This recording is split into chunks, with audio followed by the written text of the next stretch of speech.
So today we're looking at one of the newer features of beta that's coming out. It's still been in development of auto optimization. And in this instance, we're working with a uh, email cold outreach model.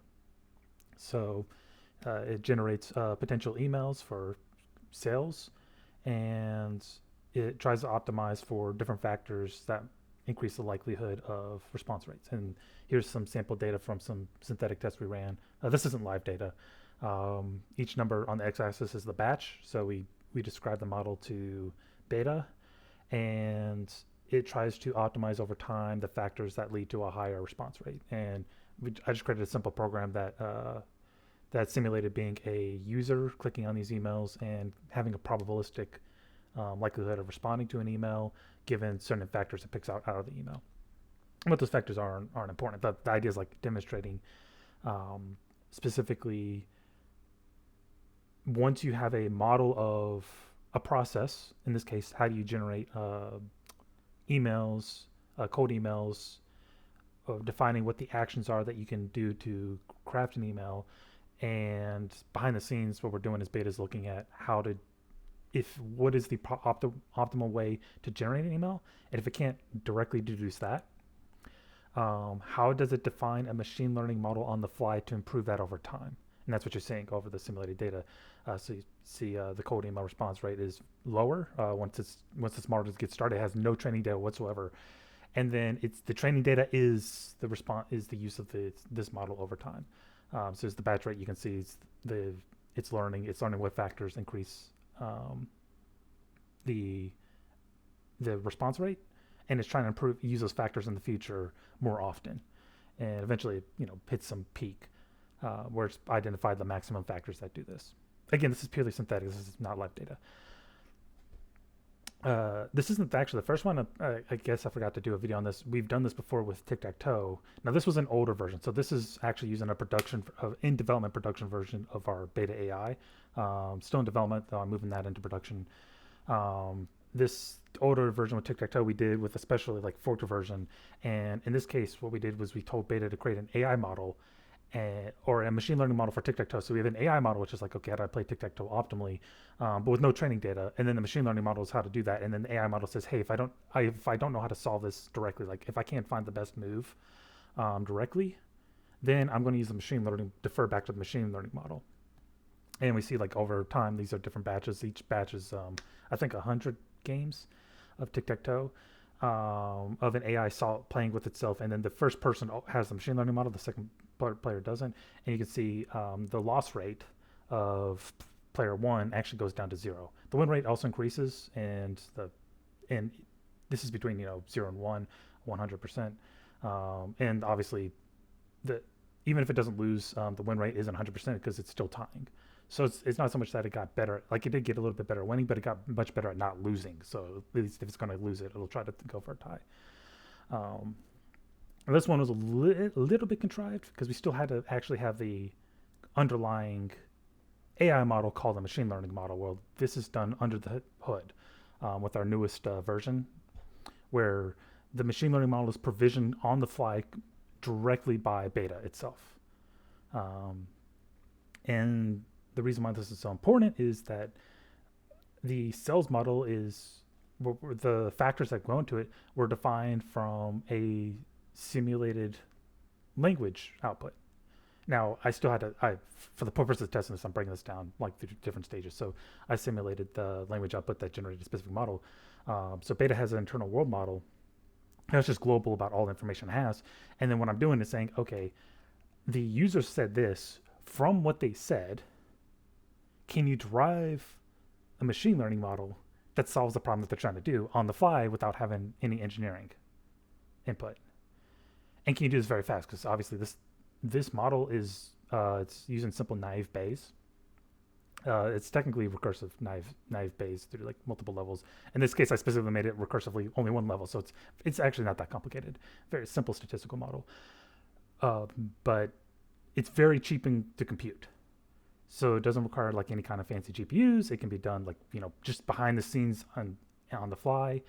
All you need is give it more data. It runs incrementally, improving its its parameters, tweaking the parameters over time. And more importantly, it obeys any constraints that the user gives it. This is really big because we want to do, automatic machine learning that's very cheap, very quick, and has minimal risk of any kind of hallucination errors. Ideally, zero risk. There's always going to be like, okay, you miscommunicate. There might be a miscommunication, or the AI doesn't understand what the user said. But if the AI understands that the user says, "Hey, you can't put this factor and this other factor together," then it understands no matter what the machine learning model says, the AI model can't break that constraint. And that's one of the big challenges of when I'm working with auto optimization, is actually making sure being able to generalize the creation of machine learning models on the fly using input variables and parameters that are defined purely from a world model that through experience itself, and learning about constraints and applying those constraints, all automated, just behind the scenes. And so over the next couple of weeks, we're going to be deploying this to our production. So I'll be able to show this like live. It's a bit tricky. It's like you just say, it's one of those you kind of have to cross your fingers and hope it works. So I'm working on some tools to be able to like properly test this without having to, this was generated through like a special command line script where we just run our AI in a loop.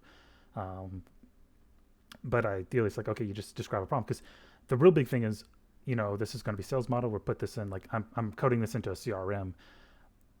But the real goal that we're trying to do with this, why this is so important, is if the user comes to Baita AI and describes any kind of problem process, it can build this machine learning model for the user specific to the problem and do that without, any external input.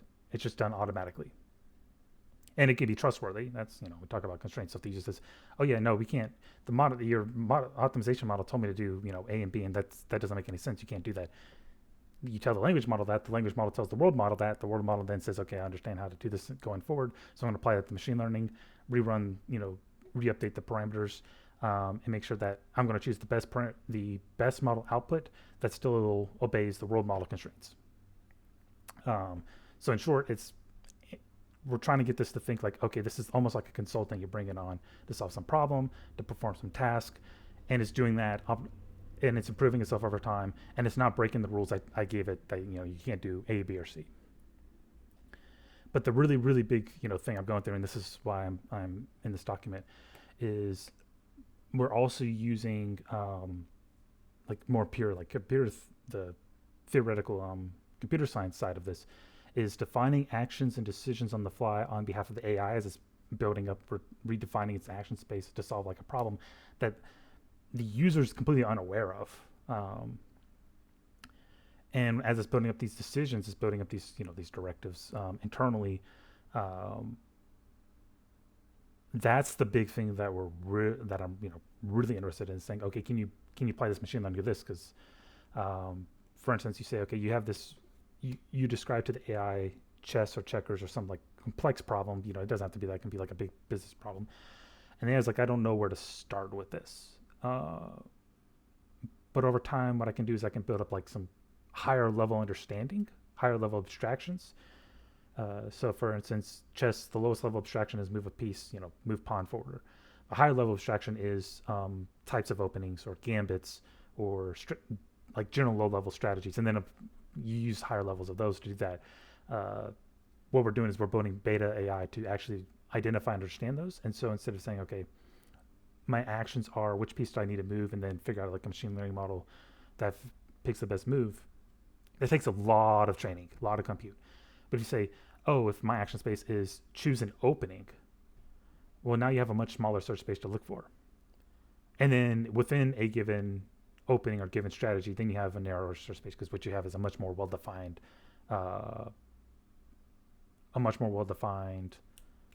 objective and set of constraints. So a given opening is like, okay, well, your opening is use queen's pawn gambit to take over the center of the board, and you succeeded if you've taken over the board, and if you failed if you haven't. Or so you succeeded if you've taken over the center of the board within the next 5 turns, and you failed if you haven't. And that's much easier to test. That's much easier for the AI to automatically build its own machine model to test, because it can do that over and over and over again. It can run simulations. It doesn't have to simulate a whole game, and it doesn't understand like, okay, what parameter actually led to me, internal parameter of like all these combinations of possible moves and board states led to me actually winning. And that's what I did. I did a video on this, going much more into depth in the for I think it's called general problem search space partitioning for general AI. Uh, but a specific application of that is, again, sales model, because we can put up abstractions like you have multiple ways of constructing a sales email. There's multiple input parameters, and you're saying, okay, the low level parameters are length, tone, stuff like that, and then higher level parameters are combinations of, say, a given tone for a given paragraph and how long that paragraph should be. So that's where we currently are. And so I'm looking forward to actually showing off this in like real production models and seeing like, hey, this isn't just theoretical computer science at this point. This is real, actual, like in production AI.